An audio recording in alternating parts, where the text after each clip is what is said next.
Boa noite, estamos começando a nossa primeira aula da Clínica do Emagrecimento. Nós vamos tratar hoje sobre assuntos que acometem a mulher e em como isso pode alterar no processo de emagrecimento dessa mulher. Então hoje o tema vai ser SOP e tireoide. E nada melhor que uma expert no assunto, que eu tô trazendo aqui para nossa Clínica do Emagrecimento, que é a nossa doutora Thaís Vale. Então eu vou chamar ela aqui para melhor do que eu ela poder explicar para você e poder no final tirar as suas dúvidas. Enquanto isso, conforme a gente vai conversando, você pode colocar aqui as suas dúvidas, que eu vou pescar algumas e coloco aqui para ela já estar respondendo para vocês, tá bom? Boa noite! Ó, mais importante ainda do que isso, antes da gente começar, eu quero que você pegue esse botãozinho aqui e compartilhe com alguma amiga sua que foi diagnosticada recentemente com hipotiroidismo, com síndrome do ovário policístico. Então, ela pode estar aí preocupada, aflita, achando que isso pode interferir nos resultados. Então, compartilha com ela essa live, porque vai ser de grande serventia para ela entender o que são, né, a SOP, a síndrome do ovário policístico e o hipotiroidismo. Gente, 7h30 da noite para uma mãe, a gente já tá gaguejando nessas horas. Então, ó, compartilha aqui e coloca aqui nos comentários. Compartilhei, manda para pelo menos 5 amigas. Vai que é de graça e você ainda vai estar fazendo um bem para sua amiga, tá bom? E mais do que isso, gente, nós também vamos tratar aqui, vamos falar um pouco dos sintomas. Então é importante que de repente você se atente aos sintomas e, quem sabe, vá aí fazer os seus exames de rotina para ver como estão e pode até nessa live descobrir que você tá com alguma dessas duas síndromes aí que a gente vai explicar hoje aqui, tá bom? Vou chamar a doutora Thaís Vale, que ela já entrou. Peraí. Deixa eu chamar ela aqui pra vocês. Então prestem bastante atenção, tá bom? Eu não consigo cair aqui, ó, convidar. Convidei a doutora Thaís Vale. Aguardando ela aceitar o convite. Boa noite! Olá! Gente, doutora Thaís Vale, médica endócrino, nutróloga, linda, maravilhosa, mãe do João, esposa e expert no assunto, super mega atualizada em tudo que é de mulher, de emagrecimento. Tô errada? Tem mais alguma coisa ainda? Dizer que você é minha paciente querida. Gente, pra quem não sabe, quando passou alguns meses que eu tinha tido a Maria, eu achei que era já o momento de fazer todos os meus exames e eu procurei a Thaís. Então, assim, antes de qualquer coisa, é uma pessoa que eu confio extremamente, eu passo nela. Eu recebi indicação dessa médica maravilhosa, que aqui no Rio eu descobri várias médicas maravilhosas. E então eu passo com ela há muito tempo. Ela me ajudou, inclusive, quando eu emperrei ali no emagrecimento. Foi ela que falou: Dai, aperta mesmo a dieta, agora vai sem medo, nanana, e quebrou vários tabus que eu tinha na minha cabeça. Porque apesar da gente estudar, ler, ser profissional da área, quando chega com a gente trava, né, tá? A gente fica, mas eu posso? Será que eu posso mesmo? Tem hora que a gente precisa ser só paciente. Escutar uma Exatamente. outra opinião.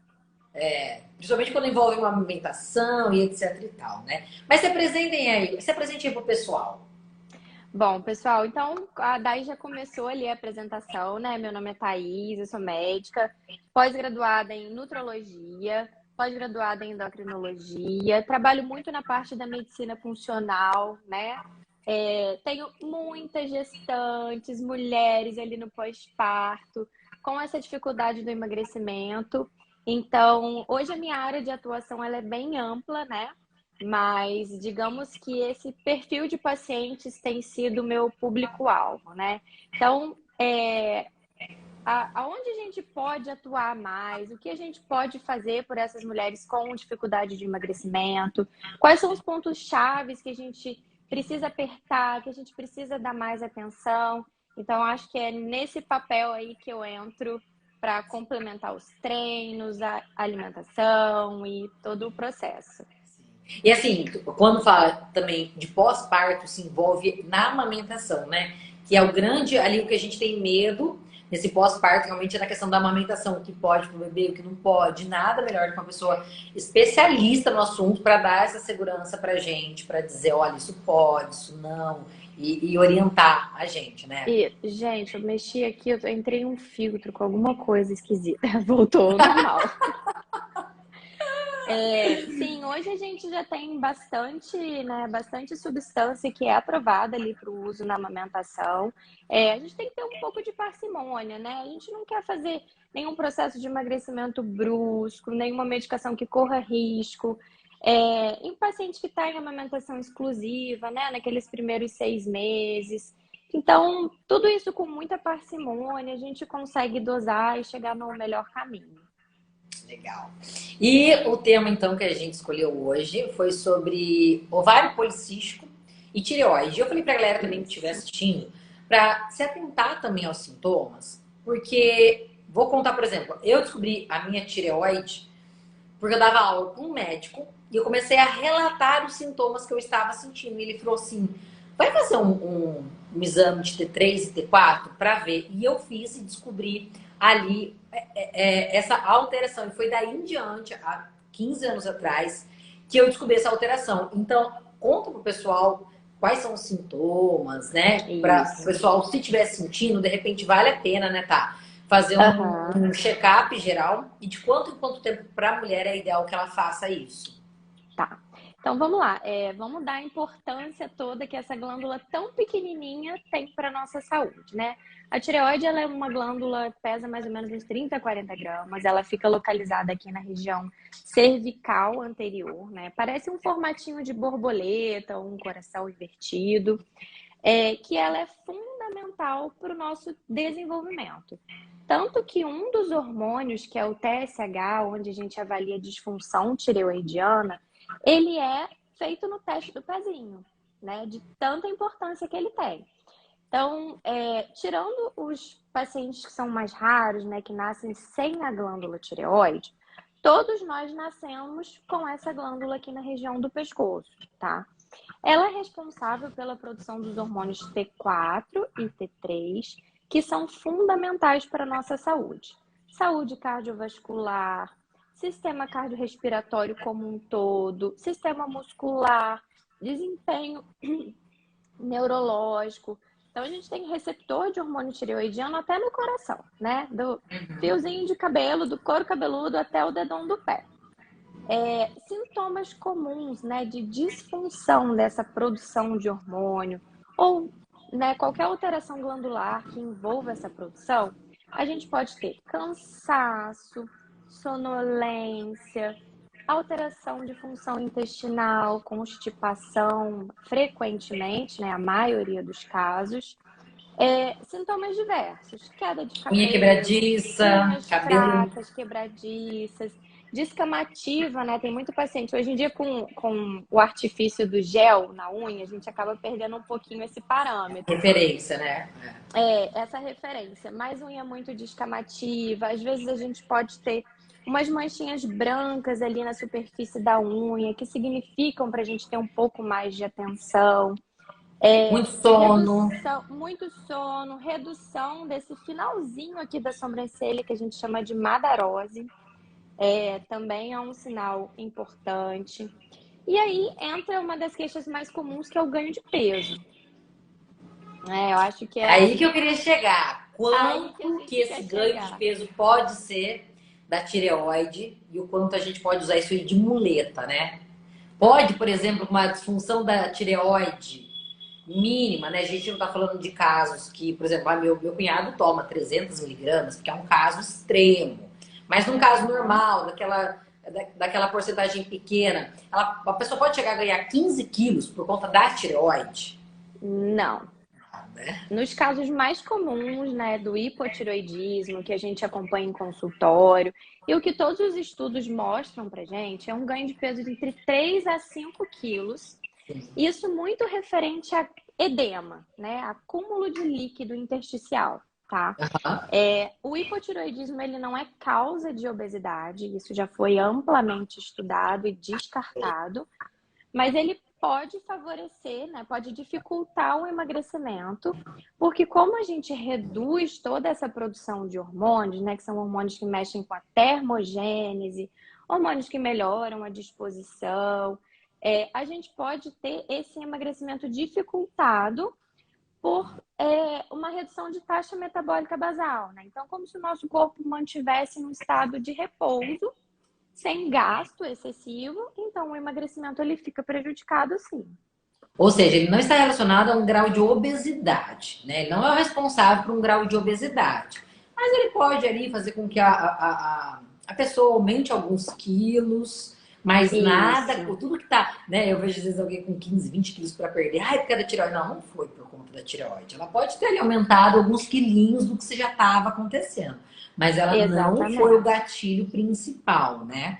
E outra Exato. dúvida também, eu sempre respondo para minhas alunas, é o quê? A partir do momento que você está medicada, você não tem mais que culpar a sua tireoide, porque depois que você se medicou, o seu organismo, ele novamente ele entrou ali numa performance normal, certo?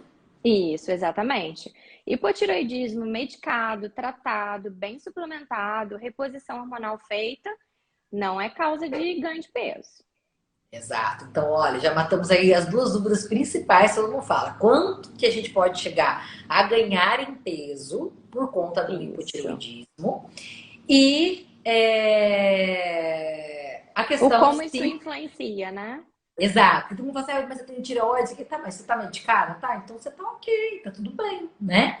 E me fala uma coisa, existe o caso de remissão dessa tireoide? Tá.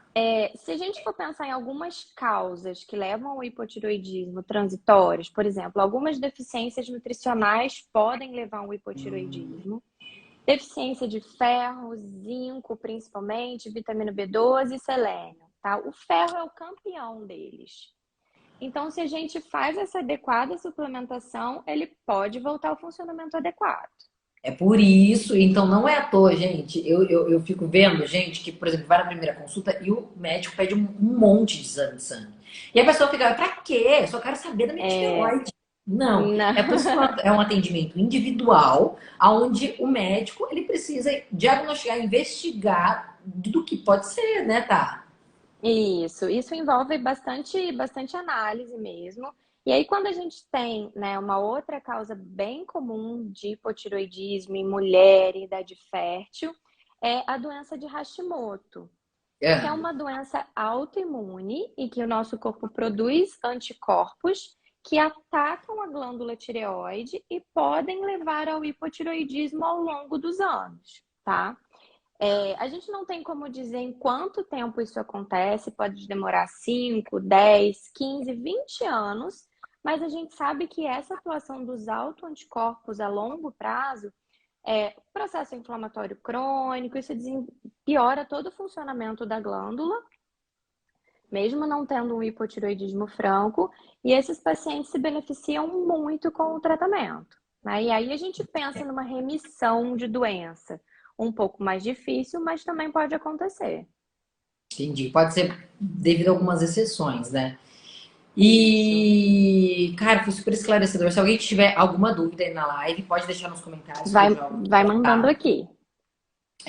e assim, por mais que o ganho de peso seja baixo, por mais que tudo isso, é muito importante que haja o tratamento.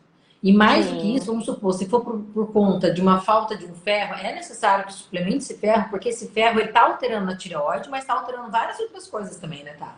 sim, cansaço, né? A longo prazo pode desenvolver uma anemia mesmo por deficiência de ferro, casos mais graves precisa de transfusão ou reposição venosa mesmo. Então, em todo o metabolismo isso influencia bastante. Ok. Vamos então pro ovário policístico. Gente, não percam amanhã, porque amanhã tá, vai trazer todo o seu assunto do porquê eu não emagreço. E aí vai Isso. trazer outras questões, levantar outras coisinhas aqui pra gente acender o nosso alerta de coisas que talvez vocês não saibam e vão saber amanhã na live de amanhã. Então vamos agora Isso, para a já parte tem. de ovário policístico. Isso. Eu acho que a síndrome do ovário policístico é uma das que tem maior influência no ganho de peso, tá? Muito mais do que a parte tireoidiana. Olha que A interessante. síndrome de ovário policístico, ela envolve 4 fenótipos, tá, que a gente pode identificar clinicamente e laboratorialmente, né? O fenótipo mais comum que a gente tem dessa síndrome são pacientes que têm excesso de androgênios, né, que a gente pode identificar na clínica como excesso de pelo em locais que não são comuns para mulheres, virilização, tá? E laboratorialmente pela dosagem de alguns hormônios, associado a isso, irregularidade menstrual ou não a ausência da menstruação, né, a amenorreia e hiperinsulinemia, né? Então a gente tem esse fenótipo clássico que é a resistência à ação da insulina com alteração de ciclo menstrual e mais o androgenismo clínico ou laboratorial, tá? Os outros fenótipos são variações do principal, e aí a gente pode ter paciente que tem o ovário policístico, mas não tem hiperandrogenismo clínico. A gente pode ter paciente que tem hiperandrogenismo, irregularidade menstrual, mas não tem o ovário policístico identificado no exame, né, na ultrassonografia de rotina. E aí, de acordo com esses parâmetros que a gente identifica, a gente vai instituir tratamento, tá? A síndrome de ovário policístico, ela está muito associada ao desenvolvimento de diabetes tipo 2, excesso de peso e complicações metabólicas, como esteatose hepática, né, a gordura no fígado. Então, essa sim é uma síndrome que a gente tem que ter um pouco mais de atenção e que deve ser tratada para a gente conseguir um emagrecimento mais eficiente e redução desses riscos metabólicos a longo prazo. Olha, então ela assim, é de maior gravidade e é o que o pessoal menos fala, na realidade, né? Porque Isso. muito antigamente, que eu também fui já diagnosticada com ovário policístico, se tratava com pílula. E o médico apenas te indicava uma pílula e tchau, e vai Isso. acompanhando durante alguns anos. Até que começou a surgir a importância, né, Tassi? Me corrija se eu estiver errada, da dieta, principalmente aí da low carb, retirando o açúcar, a farinha comum. E começou a haver Uhum. uma melhora expressiva nas mulheres com síndrome do ovário policístico. Claro que não todos os casos, Isso. mas grande parte dos casos. E começaram a É. relacionar isso com uma alimentação. Tanto que foi nos casos meus. Eu tinha muita cólica, eu tinha lá os cistos. Foi quando, na sequência, eu resolvi parar com a vida de comer e de beber e competir. Comecei a limpar minha alimentação e simplesmente sumiu. Melhorou. Sumiu. Tirei a pílula, parei com os vasinhos que eu tinha na perna. Eu tinha muita retenção, porque a pílula é hormônio. Então não tem como a Isso. gente dizer que vai fazer bem a longo prazo pra gente, né? É E alto aí, risco de trombose, né? isso. E muita gente não entende quando a gente fala, né? Olha, não é pílula que vai tratar. O que vai te tratar é a sua alimentação e tudo mais, Isso. para você conseguir melhorar esse quadro, né? A cada dia a gente vai tendo mais estudo, a gente vai se aprofundando mais. E como é uma síndrome que tem um fundo inflamatório muito importante, né? Esse excesso de insulina gera esse estresse metabólico tão intenso no organismo, a gente tratar com estratégias anti-inflamatórias, uma dieta mais padrão mediterrâneo, né, que a gente tem maiores evidências de benefício, redução dos industrializados, açúcares refinados, isso melhora muito o padrão do paciente, tá?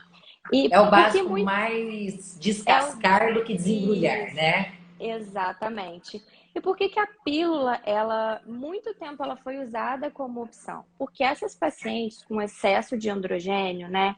Essas pacientes que têm uma expressão clínica muito importante de excesso de pelo, oleosidade de pele, sinais de virilização, isso é muito difícil de controlar. Então, muitas vezes a gente usar um anticoncepcional para bloquear esse eixo hormonal melhora a qualidade ali, né, das complicações da síndrome. Mas, de fato, não é o tratamento padrão, não é o tratamento básico para isso. Sim, sim, entendi. É, normalmente Atividade também o que dá para física, usar, né, é essencial para o isso. que dá para usar também é diurético, né? Que melhora também a pele. Porque na verdade, gente, acho É, que, né? O diurético, na verdade, algumas medicações, eles não são usados com esse fim, né, de serem diuréticos, mas porque eles bloqueiam uma cascata hormonal lá na via adrenal e diminui o padrão de androgenismo, né, o excesso de pelo, oleosidade de pele. Então, eles podem melhorar, sim, esses pacientes também. E me fala uma coisa, você falou de esteatose hepática, de diabetes e de várias outras complicações. Isso pode ser causado pelo ovário policístico ou essas outras variações que podem causar o ovário policístico? Não, geralmente é a síndrome de ovário policístico que pode levar a essas outras complicações.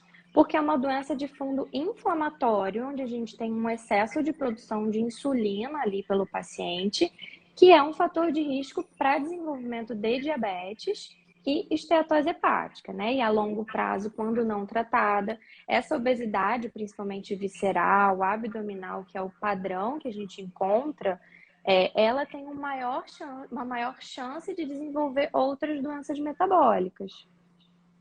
Entendi, Então, a SOP, né, é o fundo dessas complicações.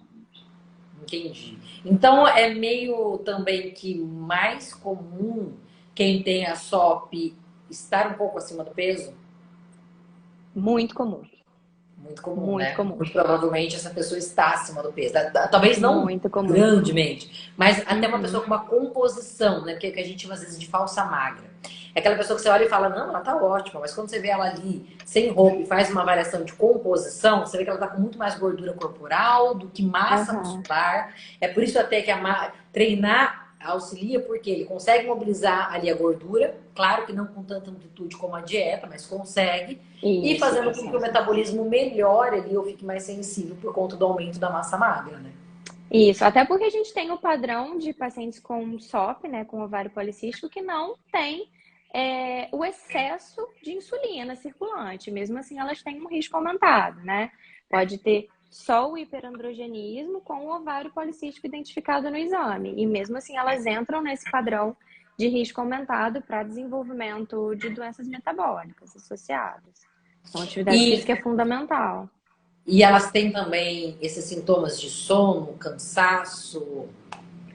Não, não. Não, normalmente elas Geralmente, vão por conta de cólica forte, espinhas no rosto, não é? isso, E falta de irregularidade menstruação. menstrual, isso. Pode ser ausência ou um ciclo menstrual que seja muito irregular. Um mês vem com um intervalo de 28, 30 dias, pode se estender até 35 a 38. Passar 2 meses sem menstruar.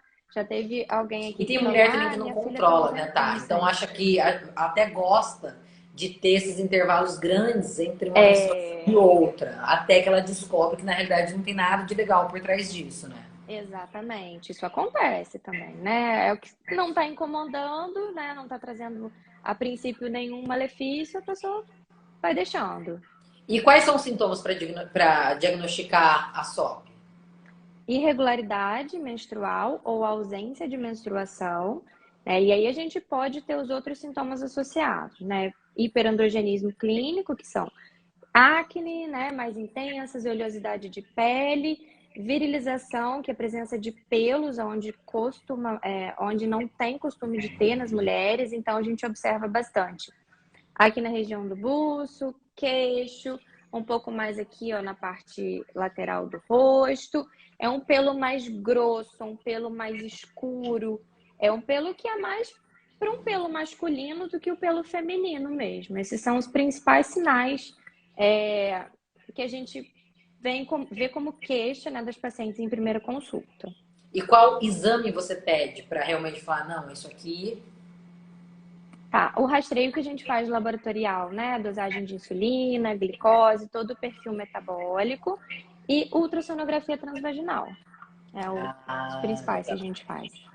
Né? Essa avaliação laboratorial inclui também todos os androgênios, dosagem de testosterona, DHT, androstenediona, é um pouquinho mais amplo, né, essa avaliação, mas são esses os exames que a gente usa.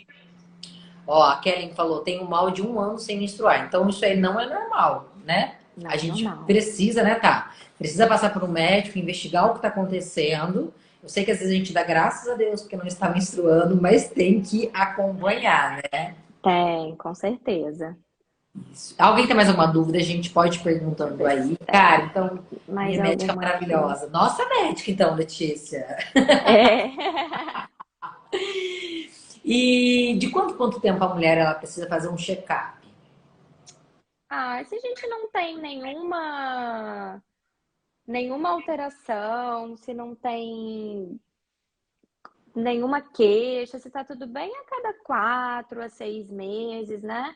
A avaliação ginecológica tem que ser anual, isso não tem para onde a gente fugir, mas e geralmente essas pacientes, elas muitas vezes vêm encaminhadas pelo ginecologista, tá? Com Ah, alguma alteração hormonal ou com alguma queixa, e a gente faz essa ponte aqui para o consultório endocrinológico também. a Silvana perguntou: a mulher nasce já com essa síndrome? Na realidade, ela pode desenvolver pelos hábitos alimentares, né? Ou Isso. predisposição genética? Predisposição genética também, tá? Mas essa síndrome, ela tem duas vertentes ali. Pode ser que lá desde a infância você já tenha esse ovário policístico. Algumas adolescentes já apresentam, né? Cada vez a gente vê isso mais cedo nas meninas. Mas na infância mesmo é difícil a gente ter, até porque a gente não tem menstruação, né? Então a gente Dá tem que uns esperar sintomas, aquele né? período de começar o ciclo hormonal da mulher para identificar isso. E é muito complicado a gente falar em genética, se a gente sabe, na realidade, hoje em dia, com muito estudo, que na realidade é comportamental, né? O que a nossa mãe, o que nosso pai fazia, nós fazemos, e aí tudo isso altera no Isso. impacto de tudo, do nosso organismo, em engordar, então, como você disse lá no começo, né? A má alimentação, tudo isso pode ocasionar ou piorar essa síndrome, né? Com certeza. Lá em casa, por É exemplo, também, essencial. minha mãe tinha, porém todo mundo se alimentava igual. A partir do momento que eu mudei o padrão e mudei o que eu fazia, eu consegui mudar a minha história. O que a gente fala, você pode até ter a sua família. Então você tem uma facilidade para aquilo, mas você pode escolher, né, acender esse interruptor dessa Ou doença e não. das outras, ou não, né? Exatamente. A Eu tinha genética não ovário é um policístico, fardo, né? Que você obrigatoriamente vai é uma desenvolver qualquer sentença. doença. Não é uma sentença, exatamente. Eu tinha ovário policístico, depois que comecei a tomar anticoncepcional, meus ovários ficaram limpinhos. A Bianca falando. Ai, não tô vendo aqui. Então, Bianca, o que acontece é que você bloqueia toda a sua produção hormonal fisiológica, né?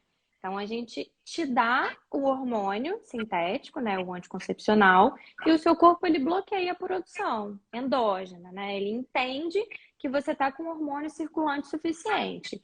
Então, o excesso de produção de hormônio androgênico, ele vai ser bloqueado completamente. Por isso que limpa o ovário, né, vamos dizer assim, diminui o estímulo fisiológico e os sintomas também melhoram. Legal. Ó, aqui a Ned pergunta. Ned. Doutora, existe pré-menopausa? Se sim, pode influenciar principalmente nos cistos no ovário? Tá. Perimenopausa, então a gente atribui aquele período ali entre as mulheres de 45 anos em média, tá? Em que a gente ainda não definiu o diagnóstico de menopausa. Menopausa é a ausência de menstruação por pelo menos um ano. Então, só depois de um ano sem menstruar que a gente define como menopausa. Não E tem como nesse definir a período, pré-menopausa, né, doutora? Porque a gente não sabe quando vai chegar a menopausa. a perimenopausa pode começar 2 a 3 anos antes até, e ela começa com irregularidade menstrual. Pode vir em um Hum. mês, pula 2, vem outro, pula 3. Enquanto não fecha um ano, a gente não faz o diagnóstico de menopausa. Ah, então também tem isso. Tem isso Mas eu também. acredito, não sei, posso estar errada, mas a gente descobre isso normalmente já na adolescência, né? Não na adolescência, É, 18, 19 anos, quando começa a ficar muito intenso os sintomas, a gente já descobre ali. A não isso. ser, é muito atípico que uma mulher descubra os 40 anos. Tô errada nesse pensamento? Uma mulher descobrir com 40 Não, anos? não, é mais atípico. Pode acontecer, mas é mais Pode, né? atípico. Com o ser humano, não tem como a gente dizer isso aqui não existe, isso aqui é impossível, porque tudo pode ser, né? Mas não A é gente costuma normal de dizer ser. que isso, na medicina nem nunca, nem sempre, né? A gente fala comumente é dessa forma, mas Sempre tem o a gente saindo da pode, curva, né? sempre tem, Sempre tem. Então, muito provavelmente, se depois dos 40 você começou a ter espaçar, Irregularidade menstrual, é porque já está ali alteração. encaminhando para a menopausa, né? Isso. Aí são outras patologias, né, do universo ali feminino que a gente tem que pesquisar. A gente tem que pensar na perimenopausa, irregularidade menstrual ou excesso de menstruação. A gente tem que investigar mioma, pólipo uterino, outras patologias, a própria endometriose também, que tem hoje, a gente tem feito cada vez mais diagnóstico, né? Então, aí entra uma série de outras patologias ginecológicas que podem alterar. Legal. E agora uma dúvida minha. Certa vez numa pós, falaram que o corpo da mulher leva em cerca de 12 a 18 meses para voltar ao normal, fisiologicamente dizendo, pós-gestação. Isso é real? É mito? Quanto tempo que a Gi também falou? Pelo menos 6 meses, não faça exame de sangue se estiver amamentando, inclusive, porque Isso. vai dar alterado. Dá alterado, se eu não me engano, também a nossa... Como é que chama, gente? Prolactina, pode alterar. E colesterol. Colesterol. O colesterol ele pode dobrar ou triplicar fisiologicamente na gestação. Por isso a gente nem tem indicação de fazer essa dosagem durante o exame de pré-natal, tá? A Gi É falou, diferente, não faça agora exame, porque vai dar tudo bagunçado. porque ele pode vir alterado sim, e a gente não vai fazer muita coisa com isso, tá? É diferente de uma paciente que já trate o colesterol antes da gestação, que a gente vai fazer manutenção de medicação e ver como está esse tratamento. Paciente rígido, sem nenhuma comorbidade, a gente não tem indicação de pedir, porque ele pode dobrar ou triplicar mesmo. Isso se mantém alterado geralmente até nos primeiros 6 meses pós-parto, onde a gente ainda pode ter elevação desses hormônios gestacionais, principalmente prolactina, uma desregulação de eixo hipotálamo, hipofisário, com LH, FSH. Então, isso demora um pouquinho a voltar para o normal, vamos dizer assim, o normal É um pré-gestação. boom, é muito hormônio, né? Fervendo ali dentro da Muito. mulher no pós-gestacional. Então eu ouvi que o corpo demorava tudo isso. Meu Deus, que diz que é uma mudança na estrutura. O corpo ele vai cedendo, ele vai abrindo para realmente haver o parto. Então são muitas mudanças no corpo da mulher, né? No primeiro mês Isso. pós-parto. E interessante até nas pacientes que têm hipotiroidismo, né?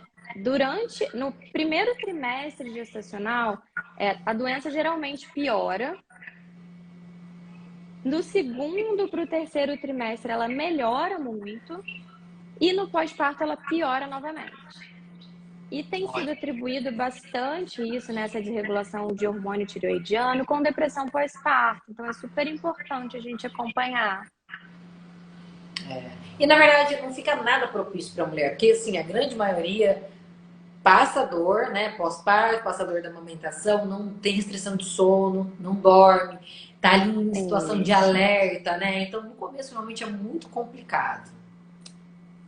É um período mais difícil mesmo, a privação de sono desregula todo o nosso eixo hormonal, né? O excesso de cortisol. Então a gente fica o tempo inteiro ali no luta ou fuga, né? Do É, alerta para o exatamente. cortisol. Isso prejudica, assim, o emagrecimento. Não, e o cortisol, inclusive, eu explico para minhas alunas, né? E falo para elas que, por exemplo, assim, a maioria que quer tentar emagrecer faz o quê? Fica tentando ficar sem comer, sem se preocupar com o que tá alimentando, só fica preocupada na restrição calórica e começa a treinar igual uma louca, tipo, treinar muito, muito. E o excesso de atividade Sem desregula muito o descanso. cortisol. É, E aí que eu falo pra mulher, cara, você vai começar a fazer tudo errado e você vai jogar exatamente contra o seu emagrecimento. E aí você vai falar, estou treinando muito, estou comendo pouco e não emagreço, né? A gente sabe que, na verdade, aí também está mais envolvido as escapadas do que isso. Mas o cortisol pode atrapalhar muito, porque ele também causa uma alta retenção. retenção, ele é um hormônio hiperglicemiante, então ele pode aumentar a sua glicose. E a gente já tem, né, a síndrome do overtraining, os pacientes que têm muito excesso de cortisol, né, esse hipercortisolismo por estresse metabólico também piora bastante. Eu lembro que eu estava em pré-competição uma vez, aí eu lembro que o pessoal da equipe falava, cara, tenta dormir, descansar, porque eu sou muito estressada, né? Imagina você tá ali em preparação, desidratação, tal, tal, tal, tal, tal, e subia muito meu cortisol. Eu lembro que uma vez eu fui abrir a porta do carro, ele voltou e eu abri a minha cabeça no domingo. E a minha competição era no outro domingo. E eu falei, eu vou, eu vou, Aham. eu vou, eu vou. Só que eu nervosa, com um ponto na cabeça. Eu lembro que no dia do campeonato tinha sangue ainda grudado no meu cabelo. E mesmo assim eu inventei de ir. Cara, meu corpo, ele tava completamente embaçado, que a gente costuma dizer, que é retido. Era Esgotado, né? inacreditável. Não respondeu o protocolo que eu sempre fiz de finalização, simplesmente não respondeu. E um mês depois, eu mantendo a mesma coisa, seguindo o mesmo protocolo, meu físico ele era outro na competição. Então, assim, a importância realmente desse cortisol, porque ele pode mudar todo o jogo, né? Isso, o sono também é muito importante, né? Hoje a gente tem batido muito nessa tecla que o descanso é tão importante quanto o treino. Você ali como um atleta sabe muito bem o Sim. que acontece em noites de sono perdida, estresse, como o corpo responde, né, ali na competição. E eu acho que assim, é o que eu falo, né? O bom que eu vivi esse mundo de competição, que você consegue fazer uma balança. Nem tudo vale a pena, nem tudo é aplicável para todo mundo. Então eu acho que a gente tem que ser inteligente, a gente tem que pegar o que mais dá resultado em alimentação e em treino e apostar nisso.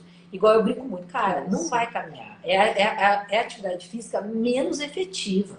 A não ser que você não possa, né? Seja um caso, enfim, é a atividade menos efetiva. Não vai gastar 60 minutos do seu dia caminhando para você gastar É. 200 calorias, sendo que você pode fazer uma aula de alta intensidade em 15, 20 minutos você queimar 600 calorias, né? Não 600 que a gente sabe que acaba não perdendo, Aham. emagrecendo a 600. Mas a gente consegue mobilizar Uhum. muita energia ali em curto período. Então a gente consegue ser muito mais É, eficiente.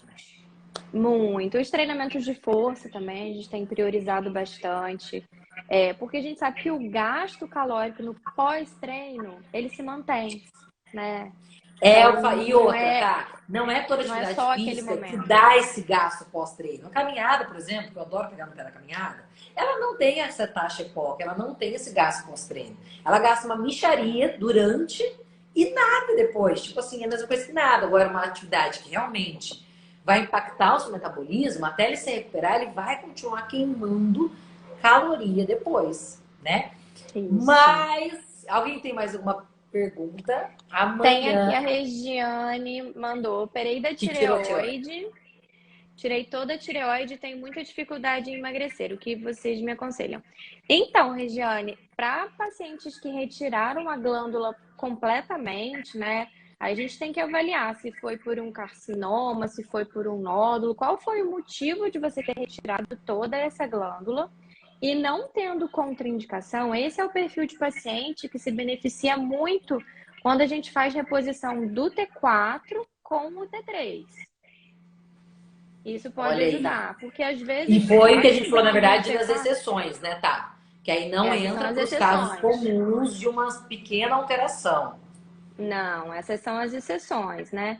Porque muitas vezes o paciente ele não consegue converter o T4, que é a reposição padrão, em T3, que é o hormônio biologicamente ativo. Então, ali tem um grande benefício, um paciente que não tem a glândula.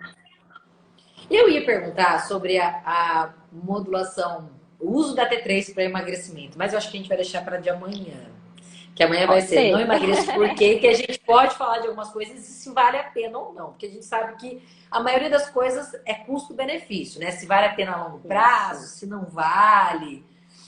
O meu foi E a nódulo, a gente Regiane tem que. respondeu. Ah, foi nódulo? Se foi nódulo e não era câncer, era um nódulo que não era funcionante, é ótimo, é uma excelente opção. Ok.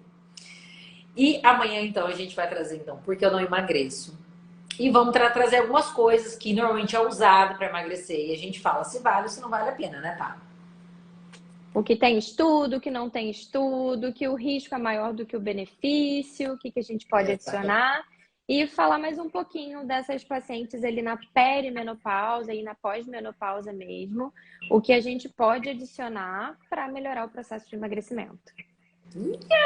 Então não percam a live de amanhã, tá? Mais uma vez, muito obrigada. Confio super em Imagina! você, no seu trabalho. A minha massagista acabou de me mandar qual que é o telefone da sua médica. Ele tá aqui. Marca. Nossa, inclusive eu mandei o particular, preciso mandar da clínica, errei. Tem problema não. E muito obrigada por você estar participando aqui da nossa Amanhã nos semana. encontramos mais uma vez. Amanhã, 7h30 da noite, porque eu mandei, gente, 7h30. Aí todo mundo, da manhã, vai. Não, gente, da noite. Amanhã, 7h30 da noite. Eu vou deixar essa live salva. Se você ficou com alguma dúvida, pode deixar aqui nos comentários na hora que você estiver assistindo. E a gente vai se falando, combinado?